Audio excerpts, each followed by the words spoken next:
జగన్మోహన్ రెడ్డి గారిని 16 నెలలు జైల్లో పెట్టారు రకరకాల ఆరోపణల మీద.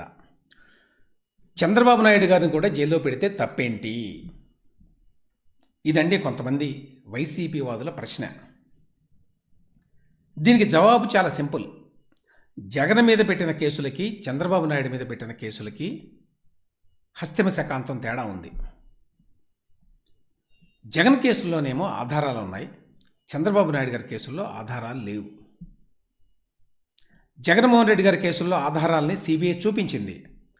చంద్రబాబు మీద పెట్టినటువంటి కేసుల్లో ఒక్క దాంట్లో కూడా వీసమంత ఆధారాన్ని ఇంతవరకు ఏపీసీఐడి వారు చూపించలేదు. జగన్ కేసులో ఉన్న ఆధారాలు ఏంటి అని అడగొచ్చు మీరు. ఆయన మీద ఉన్న ఆరోపణ ఏంటంటే క్విడ్ ప్రోకో. ఈ లాటిన్ సమాసానికి అర్థం ఏంటంటే నీకది చేసి పెడతాను, బదులుగా నువ్వు నాకిది చేయాలి అనేటువంటి ఒప్పందం అన్నమాట. అది ఎట్లా జరిగింది? 2004లో వైఎస్ ముఖ్యమంత్రి అయ్యారండి. అప్పటి నుంచి కూడా ఆయన ముఖ్యమంత్రిగా పారిశ్రామికవేత్తలకి రకరకాల వరాలు ఇచ్చారు.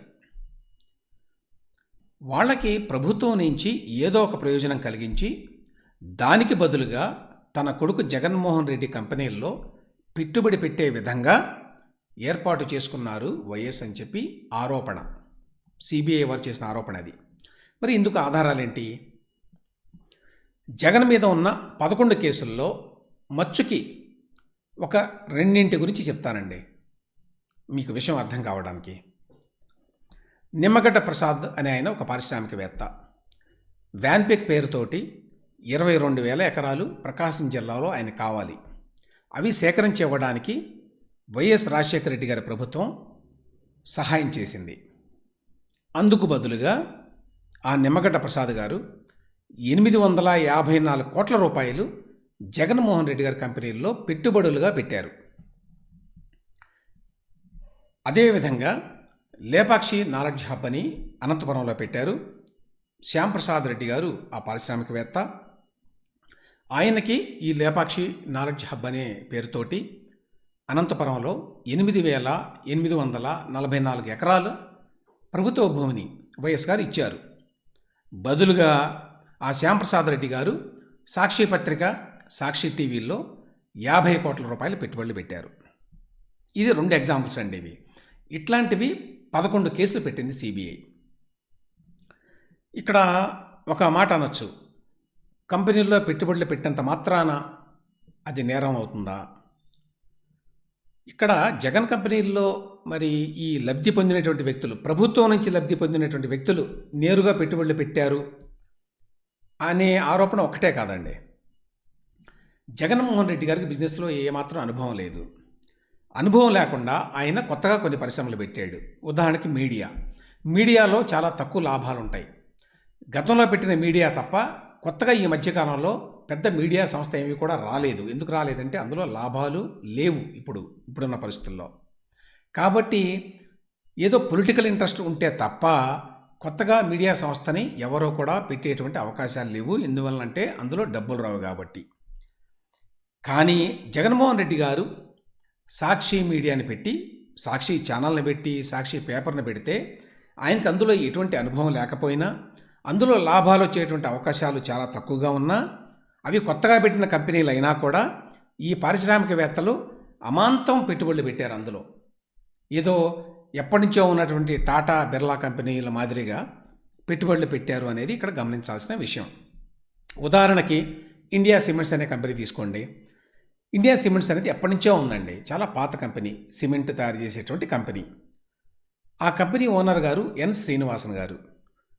ఆయన తాను ఎప్పటి నుంచో పెట్టిన ఎంతో బ్రాండ్ వాల్యూ ఉన్నటువంటి ఇండియా సిమెంట్స్ కంపెనీని ఉంచుకొని జగన్ గారు కొత్తగా పెట్టినటువంటి భారతీయ సిమెంట్స్ అనే కంపెనీలో షేర్లు కొన్నారు.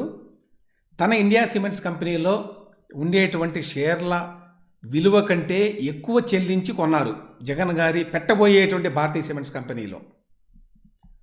మరి ఎన్నో రెట్లు ఎక్కువ పెట్టి అంత అనుభవం ఉన్న వ్యక్తి ఎందుకు కొంటారు జగన్ గారి కంపెనీల్లో అనేది ప్రత్యేకంగా చెప్పక్కర్లా. ఎందుకంటే వైఎస్ గారు ఈ శ్రీనివాసన్ గారికి ఇండియా సిమెంట్స్కి కొన్ని భూములు, దానికి వాటర్ బాడీసు కొన్ని రాసిచ్చారు. అదనమాట. సో ఆ విధంగా మొత్తం 1488 కోట్లు లంచంగా జగన్ కంపెనీల్లో పెట్టుబడులు వచ్చినాయి అనేది సిబిఐ చేసినటువంటి ఆరోపణ. అందులో కొంత డబ్బు రకరకాల షెల్ కంపెనీల ద్వారా వచ్చింది కాబట్టి అందులో ఈడీ కూడా ప్రవేశించి వారకు 9 కేసులు పెట్టారు. సో ఈ 1488 కోట్లు ఈయన కంపెనీల్లో పెట్టుబడులుగా వచ్చినాయని చెప్తున్నాం కదా, దీనికి బదులుగా మరి పారిశ్రామికవేత్తలకి మరి భూమి రూపంలో, నీటి వనరుల రూపంలో, గనుల రూపంలో మరి వేల కోట్ల రూపాయలు విలువ చేసేటువంటి ప్రజల ఆస్తిని, ప్రజా వనరుల్ని వైఎస్ గారు ఇచ్చారండి. అవి ఎన్ని వేల కోట్లు ఉంటాయి, 43,000 కోట్ల, 1,00,000 కోట్ల అనేది విలువ మారిపోతూ ఉంటుంది ఎప్పటికప్పుడు. ఇప్పుడైతే కొన్ని లక్షల కోట్లు ఉంటుంది అది. అంతే కదండి, ఈ డబ్బు అంతా కూడా ఈ పెట్టుబడులే కాకుండా ఇతరత్రా వచ్చిన డబ్బు ఇదంతా కూడా జగన్ కంపెనీల్లోకి ఎట్లా ప్రవహించింది, ఆ ఫ్లో ఎట్లా జరిగింది అనేది కూడా సిబిఐ ఈడీలు ఆధారాలతో సహా పట్టుకున్నాయి. అంటే మనీ ట్రయల్ను కూడా అవి చూపించినాయి. ఇదిగో వైఎస్ గారు ఈ పని చేశారు, ఆ వెంటనే ఆయన ఆ కంపెనీ ఓనర్ గారు జగన్మోహన్ రెడ్డి గారి కంపెనీలు ఈ విధంగా పెట్టుబడులు పెట్టారు. మరికొన్ని దొంగచాటుగా పెట్టుబడులు పెట్టడం కోసం అని చెప్పి కలకత్తాలో సూట్ కేసు కంపెనీలకు డబ్బులు ఇస్తే వారు ఇంటర్న్ జగన్ కంపెనీలో పెట్టారు. సో వీటన్నిటినీ కూడా ఆధారాలతో సహా పట్టుకున్నాయి సిబిఐ కానివ్వండి, ఈడీ కానివ్వండి. సో అందుకు తగ్గట్టుగానే ఈ ఆరోపణల మీద దర్యాప్తు చేసి 2014 నాటికే మొత్తం 11 ఛార్జ్షీట్లని సిబిఐ ఫైల్ చేసిందండి. అది డిఫరెన్స్. మీ దగ్గర ఆధారాలు ఉంటే వెంటనే ఛార్జ్షీట్ ఫైల్ చేస్తారు, వాళ్ళు ఫైల్ చేశారు అప్పుడే.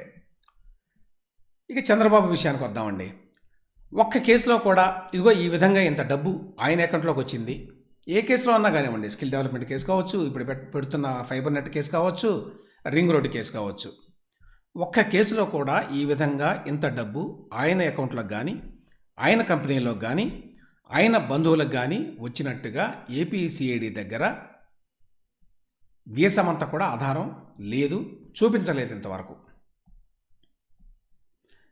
జగన్ కేసుల్లో మరి విచారణ పేరుతోటి సిబిఐ వారు సంవత్సరాలు గడపలేదండి.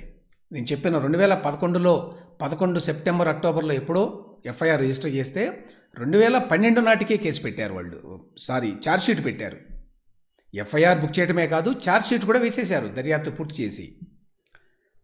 ఏడాదిలోపు వాళ్ళు మొదటి ఛార్జ్షీట్ మరి దాఖలు చేస్తే 2 ఏళ్లలో మొత్తం అన్ని కేసుల్లో దర్యాప్తు పూర్తి చేసి ఛార్జ్షీట్లు దాఖలు చేశారు 11. చంద్రబాబు విషయంలో ఒక్క కేసులో కూడా మరి గడిచిన 4 ఏళ్లలో 2019లో అధికారంలోకి వచ్చారు ఆయన. అప్పటి నుంచి అనేక కేసులు చెప్తున్నారు.